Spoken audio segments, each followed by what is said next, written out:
এরপরে প্রশ্ন হলো, আমার আত্মীয় স্বজনের মধ্যে মারা যাওয়ার পর 40 দিনে খাবার বা মেজবানের আয়োজন করা হয়। আমি ব্যক্তিগতভাবে এই অনুষ্ঠান বয়কট করেছি। এরকম কোন অনুষ্ঠান না যাওয়াতে আমার অনেক নিকট আত্মীয় আমার উপরে অসন্তুষ্ট। এক্ষেত্রে আমার আত্মীয়দের হক আদায় হবে কিনা, আমার করণীয় কি? দেখুন, মানুষ মারা যাওয়ার পরে চল্লিশা বা মুর্দার খাওয়ানি যেটাকে বলি বা মেজবানের খাওয়ানি যেটাকে বলি, এই জাতীয় অনেক নাম আছে আমাদের সমাজে। এই বিদআতটা আমাদের সমাজের সবচেয়ে প্রতিষ্ঠিত, সবচেয়ে শক্তিশালী, সবচেয়ে ব্যাপক এবং বহুল পরিচিত সমাজের রগ রেশার সাথে মিশে যাওয়া বিদআত।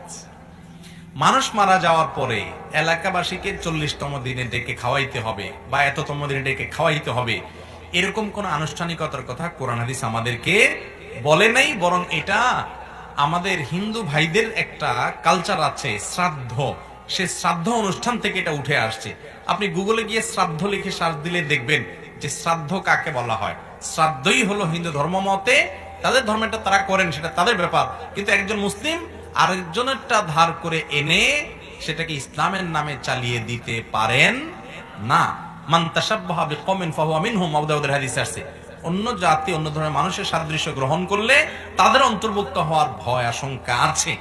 এই জন্য আমাদের আত্মীয় স্বজন মারা গেলে এলাকাবাসীকে খাওয়ানোর যে প্রথা আমাদের সমাজে প্রচলিত আছে সেটা সঠিক নয়, এটা ভুল। কিন্তু এই ভুলটা এমন ভাবে গেড়ে বসেছে সমাজে যে জানে ভুল তাকেও করতে হয়।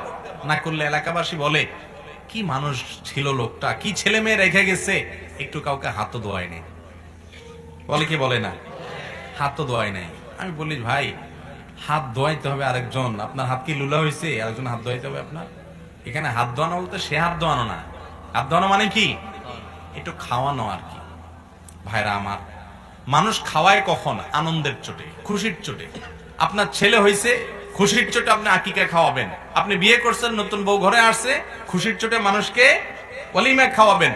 আপনার ছেলে পাশ করছে, আপনি মানুষকে মিষ্টি খাওয়াচ্ছেন, তাই না? তাহলে যত খাওয়া খাওয়ার ব্যাপার স্যাপার এগুলো সব কোথায় হয়? আনন্দ হলে। আপনার বাবা মারা গেছেন, আপনার মা মারা গেছেন, আপনার দাদা দাদি মারা গেছেন, আপনি সবাইকে এলাকাবাসীকে বলতেছেন, সবাই আসো সামিনা টাঙ্গায়, পুরো এলাকার মানুষ সবাইকে আমি খাওয়াবো, কারণ আমি অনেক খুশি আজকে আমার বাপ মরে গেছে, জমির ভাগ পাবো। ব্যাপারটা এরকম। তাহলে ইসলাম বলে যিনি মারা যাবেন ওই ব্যক্তির আত্মীয় স্বজনকে এলাকাবাসী খাওয়াবে। তার আত্মীয় স্বজন যারা আছে তাদেরকে কারা খাওয়াবে? এলাকার সবাই খাওয়াবে। আমাদের দেশে খাওয়ায় ঠিকই, প্রথম 2-3 দিন খাওয়ানোর পর এরপরে সুদে আসলে একসাথে পুরা গ্রামের মানুষ খায় তাদের কাছে। ভাইরা আমার, এটা ইসলামের কালচার না, এটা উল্টা কাজ।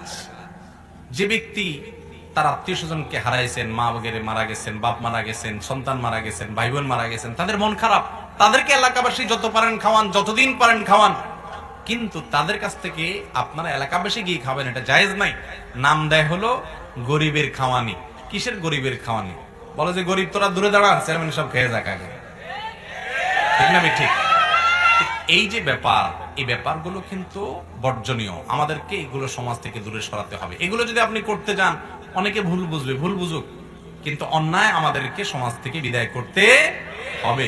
এটা নিয়ে ঝগড়াঝাটির দরকার নাই, গন্ডগোলের দরকার নাই। আপনি বিদাতে লিপ্ত হবেন না। আপনার বাবা মারা গেছেন, তার জন্য একটা টিউবওয়েল করে দেন, সবাই পানি পান করুক। আপনি একটা কালভার্ট করে দেন, একটা উপকারী কাজ করে দেন। গরিব দুঃখীর বাসায় চাউল ডাউল কিনে দেন, খাবার কিনে দেন। এমনি দিনক্ষণ ঠিক না করে গরিব দুঃখীদেরকে এমনি খাবার বিতরণ করেন, এগুলো ঠিক আছে।